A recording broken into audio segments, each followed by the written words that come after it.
This is the United States of America, home to the greatest people of all, Americans. Americans? What makes them so great? From apple pie to the broad term freedom, there are endless symbols and terms to describe what makes us Americans American. But through the nation's history and digging deeper than before, the thing that makes us Americans American are our unalienable rights. Now you're probably trying to remember what unalienable rights are exactly and their possible significance. Don't worry. I don't think anyone could quote them better than our current Vice President, Mike Pence. Bound together by geography or ethnicity.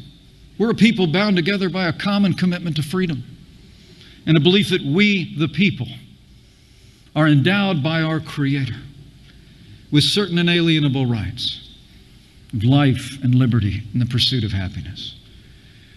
We just have to keep faith. Life, liberty, and the pursuit of happiness? I think I kind of get it, but who even came up with those ideas? And what makes them so special? I'm glad you asked. After suffering from tyranny in Great Britain in 1776, the founding fathers of our country wanted to ensure that the people of this new country would never fall victim to a government corrupted by tyranny ever again. 242 years ago, these men drew upon the Enlightenment ideals of time in order to protect us, the American people, forever. Inspired by John Locke, who came up with the idea of natural rights, Thomas Jefferson, and the farmer of the Constitution, used these principles to announce our freedom in the Declaration of Independence, and to preserve these rights in their lawful protection through the Bill of Rights and the U.S. Constitution. So, a special shout out to John Locke, who has helped to make sure that all citizens, no matter their differences, were all tied together by our unalienable rights. This is also what makes us so special. They cannot be taken away, and they will always be promised to you. Well, that's great. So what? Some dude wrote them on a piece of paper a long time ago. How does that guarantee that these people's rights are protected? Well, you're kind of right, in a way. Just because a government writes that they will protect people's rights doesn't mean that they're going to uphold that promise.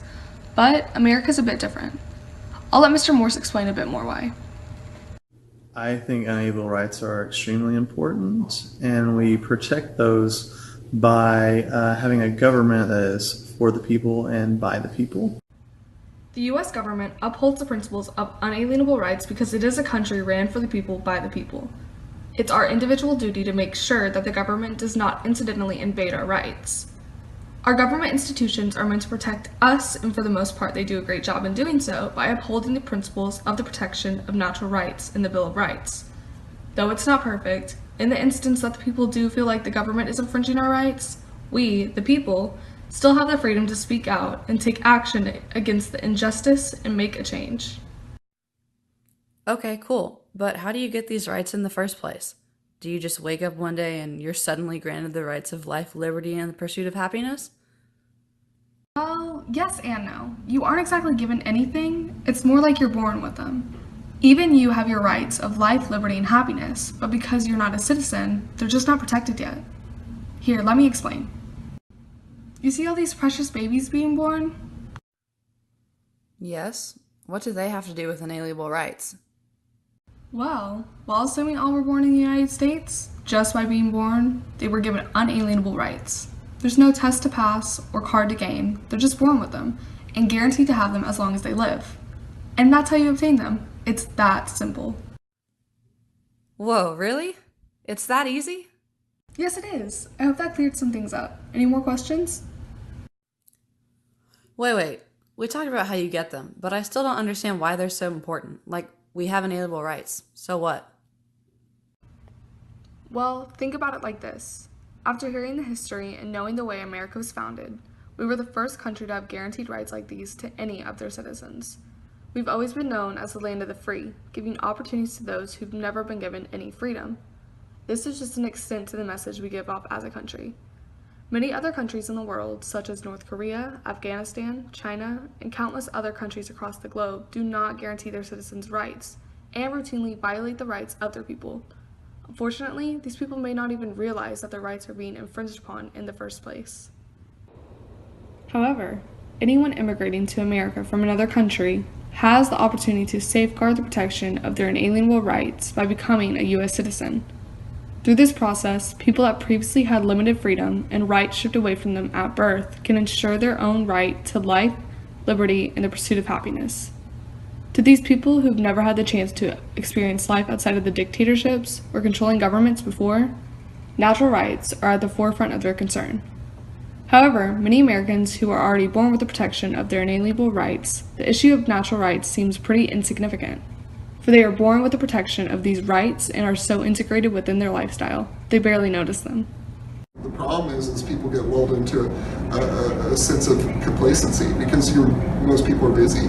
I think it's sad that it's not more of a focus. Especially, I always marvel at how few of my students actually seem to even understand their natural rights, or they have even a sense of what the traditions of freedom and liberty are.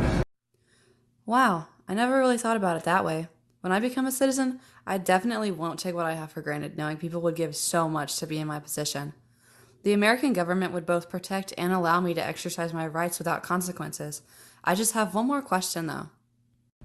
Sure, go for it. Why aren't these rights talked about more? I feel like when they're talked about, they blend in with the rest of history. Why aren't they as prevalent in American lives as they should be? Those are amazing questions, and they aren't talked about as much as they should be because of how easily they're actually intertwined with political movements that you're more familiar with than you think. Think of the iconic movements such as the women's suffrage movement, the civil rights movement, or the more recent and ongoing LGBT movement. While all of the movements are completely different in the components that make them up, they are all filled with people who are exercising their unalienable rights. They're exercising their right to live in a country with true liberty along with being happy and free along with the majority. Man, this has definitely helped me understand what it means to be American. Thank you so much for your guidance. You're welcome. And just remember, even though these rights seem so minuscule that they go unnoticed, and the guaranteed protection of the individual's unalienable rights is one of the foundations of this wonderful country. These rights are so integrated into American society that they're just another aspect of everyday life. And that is exactly why they're so essential to be an American. Fortunately, we are blessed with the opportunity to exercise our rights on a daily basis, while citizens of other countries are sadly subjugated to the abuse of their natural rights. The United States of America would not be the same without them, and these unalienable rights are definitely what makes us Americans American.